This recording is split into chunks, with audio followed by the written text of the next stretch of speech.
Assalamualaikum warahmatullahi wabarakatuh. Kami dari kelompok 4 pertemuan 5, saya Nur Sofianita dan rekan saya Nur Saleha akan menjelaskan tentang landasan teori dan hipotesis. Yang pertama yaitu definisi teori. Nah, teori ini diperlukan karena dianggap penting dalam menganalisis sebuah fenomena atau kejadian yang terjadi sampai masalah yang dihadapi peneliti bisa diuraikan dan dijelaskan. Dan teori ini adalah prinsip-prinsip yang berlaku secara universal atau umum dari bidang keilmuan maupun pengetahuan yang berlainan dengan kondisi praktis. Sehingga teori ialah pendapat atau pernyataan secara empiris dari sebuah fenomena yang disepakati bersama. Nah, adapun fungsi dari teori dalam penelitian yakni berperan sebagai panduan, pedoman atau guidance seorang dalam meneliti. Marx membedakan adanya 3 macam teori, yang mana ketiga teori ini berhubungan dengan data empiris. Yang pertama yaitu teori yang deduktif. Teori yang deduktif adalah serangkaian teori yang menerangkan diawali dari perkiraan atau pikiran yang bersifat spekulatif tertentu ke arah data yang akan diterangkan. Yang kedua, teori yang induktif. Teori yang induktif merupakan teknik dalam menjelaskan diawali dari sebuah data ke arah teori. Prakteknya banyak dijumpai pada orang-orang yang berpandangan positivistik. Ini dijumpai pada kaum behavioris. Dan yang ketiga yaitu teori yang fungsional, yang mana teori fungsional ini adalah sebuah teori yang nampak dalam berinteraksi pengaruh antara data dan perkiraan teoritis, yakni antar data dan teori saling mempengaruhi.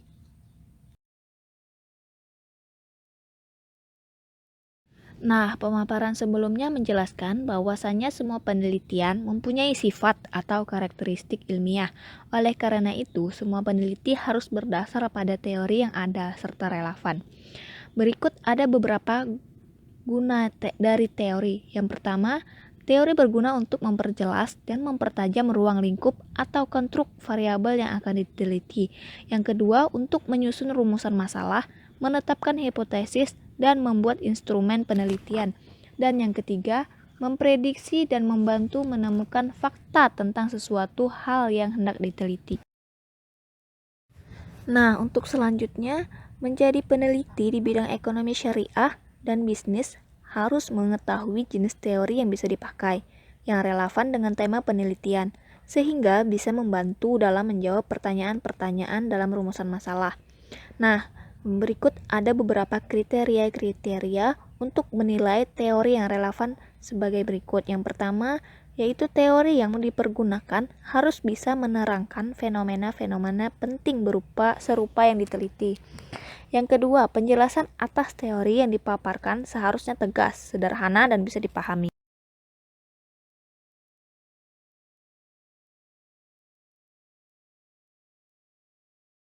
Nah, kerangka berpikir merupakan sebuah pemahaman yang mana pemahaman ini menjadi dasar dan pondasi bagi pemikiran selanjutnya, dan ini merupakan suatu proses dari jalannya suatu penelitian yang akan dilakukan. Dikatakan baik sebuah kerangka berpikir apabila mampu menjelaskan hubungan antara variabel yang sedang diteliti oleh peneliti. Dengan demikian, dibutuhkan penjelasan hubungan antara variabel independen atau bebas dengan variabel dependen atau variabel terikat. Jika terdapat variabel intervening, maka diperlukan penjelasan tentang alasan dibutuhkannya variabel tersebut. Nah, oleh karena sebab itu dalam penyusunan paradigma penelitian harus berdasar pada kerangka berpikir.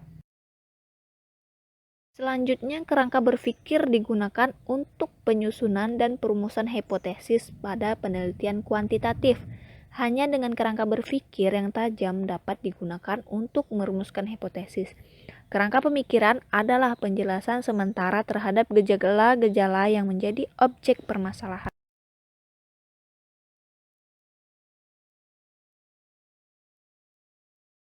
Selanjutnya, kegunaan dari penyusunan kerangka berpikir menerangkan yang pertama, mengapa penelitian dilakukan? Penelitian dilakukan untuk mengetahui suatu kebenaran dari data atau masalah yang ditemukan. Contohnya, seperti membandingkan hasil penelitian yang telah ada dengan penelitian yang sedang atau yang akan dilakukan, membantah atau bahkan membenarkan penelitian sebelumnya, atau menemukan sebuah kajian baru yang akan digunakan menjawab permasalahan yang ada. Yang kedua, bagaimana proses penelitian dilakukan? Proses penelitian dilakukan dengan berbagai cara. Ada model penelitian sampling oleh literatur atau yang sering kita sebut dengan studi pustaka, studi kasus, dan lainnya. Yang ketiga, apa yang akan diperoleh dari penelitian? Apa yang akan diperoleh dari sebuah penelitian tersebut tergantung dari pemikiran yang sebelumnya tercampur dalam kerangka pemikiran. Walaupun secara umum tidak semuanya apa yang diinginkan sesuai dengan apa yang dipikirkan. Dan yang keempat, untuk apa hasil penelitian diperoleh? Nah, hasil penelitian untuk mencari kebenaran atau suatu masalah yang kontroversi di kalangan masyarakat, atau untuk membantah opini atau mitos yang tersebar sejak turun-temurun. Pada intinya, hasil penelitian harus bermanfaat bagi masyarakat dan kalangan banyak, sehingga penelitian kita tidak sia-sia.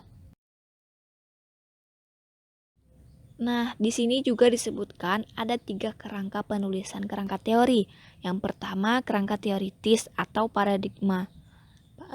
Ini adalah paparan atau uraian yang menegaskan tentang teori apa yang akan dijadikan landasan teori, yang akan menjelaskan fenomena yang diteliti. Yang kedua, kerangka konseptual. Kerangka konseptual adalah uraian yang menjelaskan konsep-konsep apa saja yang terkandung di dalam asumsi teoritis yang akan digunakan untuk mengabstrakkan unsur-unsur yang terkandung di dalam fenomena yang akan diteliti dan bagaimana hubungan di antara konsep-konsep tersebut. Dan yang ketiga, kerangka operasional adalah penjelasan tentang variabel-variabel apa saja yang diturunkan dari konsep-konsep terpilih dan bagaimana hubungan di antara variabel tersebut, serta hal apa saja yang dijadikan indikator untuk mengukur variabel yang bersangkutan. Jadi, kriteria utama agar suatu kerangka berpikir mampu meyakinkan para ilmuwan adalah sistematika berpikir logis dalam membangun sebuah kerangka berpikir yang menghasilkan kesimpulan dalam bentuk hipotesis.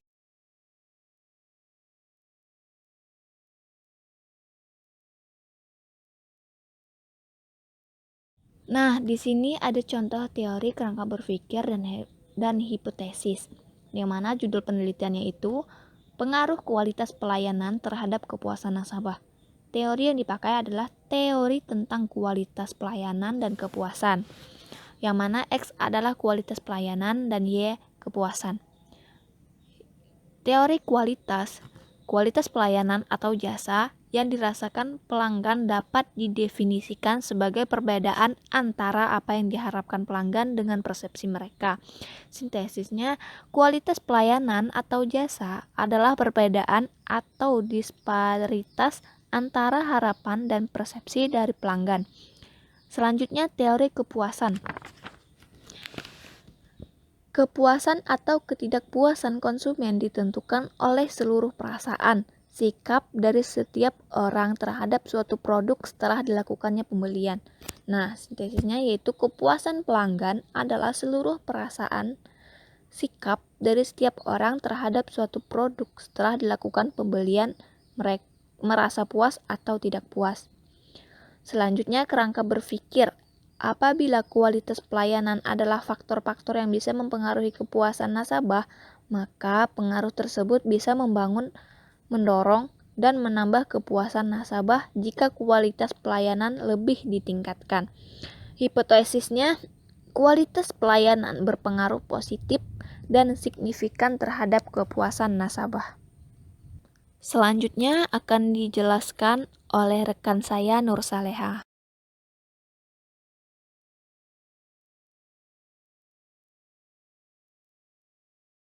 Baiklah, saya akan melanjutkan penjelasan dari rekan saya tadi. Kita masuk kepada hipotesis. Nah, yang pertama, kita ketahui dulu apa itu pengertian dari hipotesis. Hipotesis secara etimologis atau secara bahasa berasal dari dua kata. Yang pertama, hypo dan tesa, yang jika diartikan berarti kebenaran yang masih diragukan. Nah, itu secara etimologis.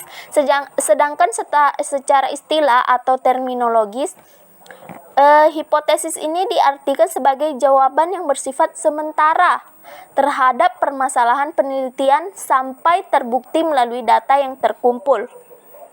Dari pengertian di atas dapat kita simpulkan bahwa hipotesis merupakan jawaban yang bersifat sementara atas rumusan masalah yang diajukan dalam penelitian yang bersifat teoritis dan belum dalam bentuk jawaban secara empiris. Jadi, hipotesis ini bentuknya masih bersifat teoritis atau bersifat teori dan belum dalam bentuk secara empiris dan praktis dalam menjawab pertanyaan-pertanyaan dalam penelitian atau riset. Kita masuk kepada poin kedua, cara menyusun dan merumuskan hipotesis. Nah, ada beberapa hal yang harus kita perhatikan sebelum kita menyusun dan merumuskan hipotesis. Yang pertama, sebelum kita menyusun rumusan hipotesis, kita sebagai peneliti harus menemukan dan menyusun teoritis dan kerangka berpikir terlebih dahulu. Nah, jenis penelitian yang harus ada hipotesisnya adalah jenis penelitian kuantitatif. Jadi, jika penelitian kita berbentuk kuantitatif, kita harus menemukan dan menyusun teoritis dan kerangka berpikir terlebih dahulu. Tujuannya ini untuk membuktikan kebenaran teori yang kita bangun. Berbeda halnya jika penelitian kita berbentuk kualitatif, yang justru tujuannya ini untuk supaya kita bisa menemukan teori baru. Nah, yang harus kita perhatikan yang kedua, apabila peneliti telah mendalami permasalahan penelitiannya dengan seksama serta menetapkan anggaran dasar, lalu membuat suatu teori sementara yang kebenarannya masih perlu diuji. Inilah hipotesis. Peneliti harus berpikir bahwa hipotesisnya itu dapat diuji. Selanjutnya, peneliti akan bekerja berdasarkan hipotesis ini. Peneliti mengumpulkan data-data yang paling berguna untuk membuktikan hipotesis berdasarkan data yang terkumpul. Peneliti juga akan menguji apakah hipotesis yang dirumuskan dapat naik status menjadi tesa atau sebaliknya, tumbang sebagai hipotesis apabila tidak terbukti. Jadi, jika teori yang kita gunakan itu tidak terbukti, maka hipotesis kita ini dapat tumbang atau tidak terbukti kebenarannya. Karena data-data yang kita kumpulkan tidak valid, jadi hipotesis kita menjadi tumbang atau tidak terbukti. Yang selanjutnya yang harus kita perhatikan, penelitian harus bersifat objektif terhadap data yang terkumpul.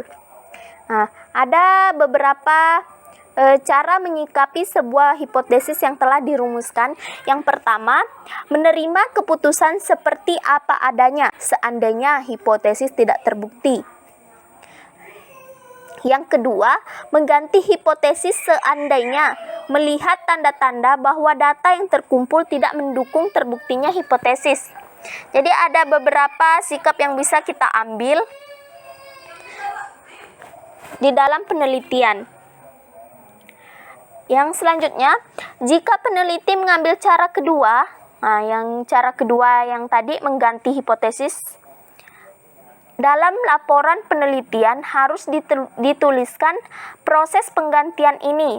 Nah, jika kita berniat mengganti hipotesis tadi, kita harus menuliskan proses penggantiannya. Dengan demikian, peneliti telah bertindak jujur dan tegas, sesuatu yang memang sangat diharapkan dari seorang peneliti.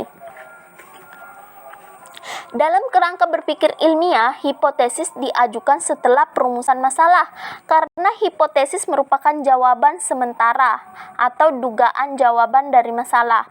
Sebagai jawaban sementara atau dugaan, sudah pasti jawaban tersebut belum tentu benar dan perlu dibuktikan atau diuji kebenarannya.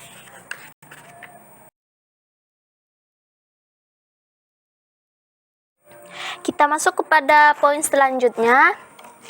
Yang ketiga, bentuk-bentuk hipotesis. Nah, bentuk hipotesis ini berhubungan erat dengan rumusan masalah penelitian yang telah ditetapkan. Berdasarkan tingkat eksplanasinya, ada 3 macam rumusan masalah. Yang pertama, rumusan masalah deskriptif atau biasa disebut dengan variabel mandiri. Yang kedua, rumusan komparatif atau perbandingan. Yang ketiga ada rumusan asosiatif atau hubungan.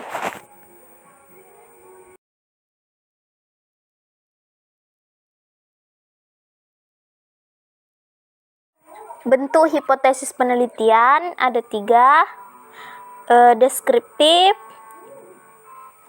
komparatif, dan asosiatif.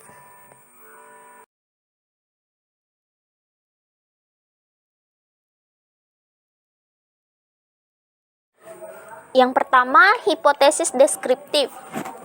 Hipotesis deskriptif ini merupakan jawaban sementara terhadap masalah deskriptif, yaitu yang berkenaan dengan variabel mandiri.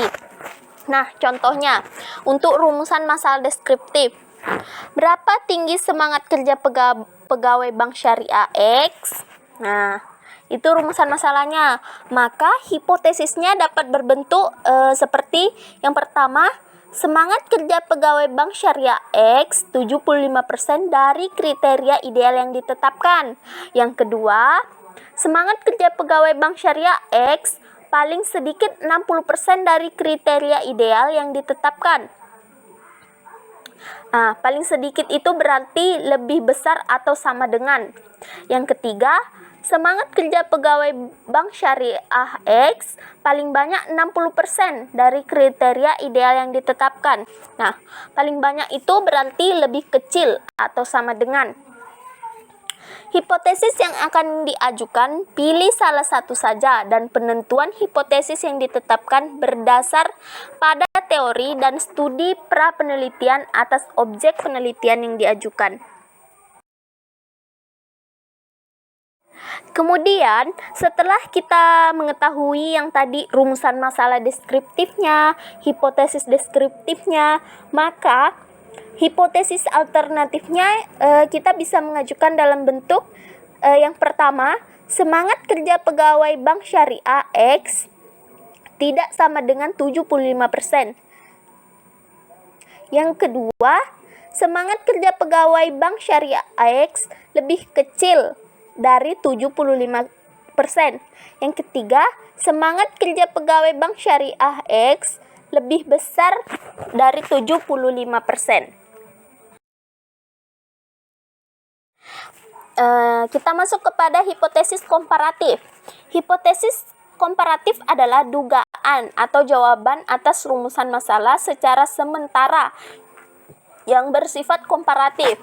Nah, komparatif berarti perbandingan. Rumusan masalah pada hipotesis ini bervariabel yang sama, walaupun jumlah populasi atau sampelnya tidak sama, atau bahkan keadaan yang terjadi berlainan waktunya. Nah, contoh, untuk rumusan masalah komparatifnya, bagaimana kinerja karyawan bank syariah X apabila dibandingkan dengan bank syariah Y? Itu rumusan masalah, untuk rumusan masalahnya ya. Yang kedua, untuk hipotesisnya, dari rumusan masalah di atas tadi, kita bisa mengemukakan 3 model hipotesis. Hipotesis nol dan hipotesis alternatif. Yang pertama nih, untuk hipotesis nol. Yang pertamanya, HO, tidak ada perbedaan kinerja karyawan bank syariah X apabila dibandingkan dengan bank syariah Y, atau ada persamaan kinerja karyawan bank syariah X dan bank syariah Y. Untuk HO yang kedua, kinerja karyawan bank syariah X lebih besar atau sama dengan bank syariah Y. lebih besar atau sama dengan paling sedikit. Untuk H0 yang ketiga, kinerja karyawan Bank Syariah X lebih kecil atau sama dengan Bank Syariah Y, lebih kecil atau sama dengan atau paling besar.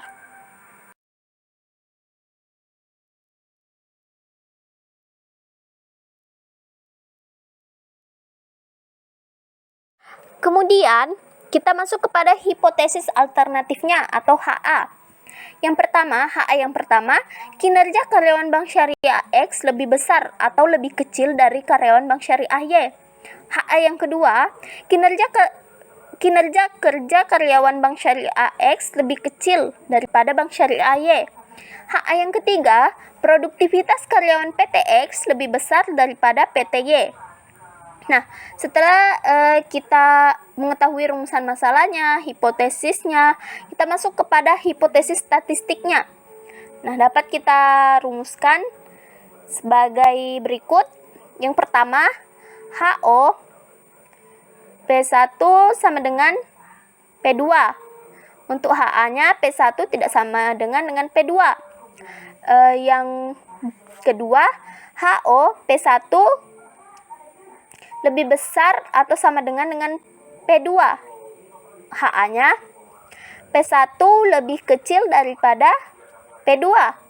Yang ketiga, HO P1 sama dengan P2. Untuk HA-nya P1 P2. Keterangannya, di mana kita ketahui bahwa P1 berarti rata-rata atau populasi kinerja kerja karyawan Bank Syariah X. Untuk P2-nya, rata-rata populasi kinerja kerja karyawan Bank Syariah Y.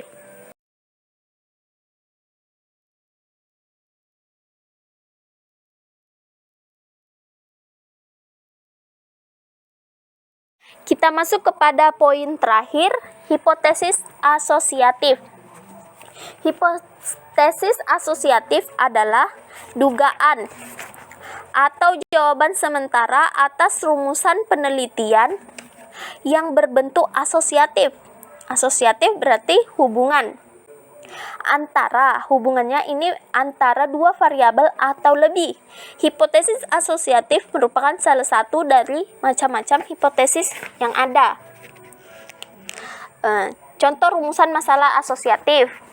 Apakah penampilan seorang karyawan dengan berpengaruh positif dan signifikan terhadap produktivitas kerja? Nah, itu dia rumusan masalah asosiatif. Untuk hipotesis penelitiannya, terdapat pengaruh yang positif dan signifikan antara penampilan seorang karyawan dengan produktivitas kerja. Nah, untuk hipotesis statistiknya, HO P sama dengan 0. 0 berarti tidak ada pengaruh. Untuk HA-nya, P tidak sama dengan 0. Tidak sama dengan 0 berarti lebih besar atau kurang dari 0. Berarti ada hubungan.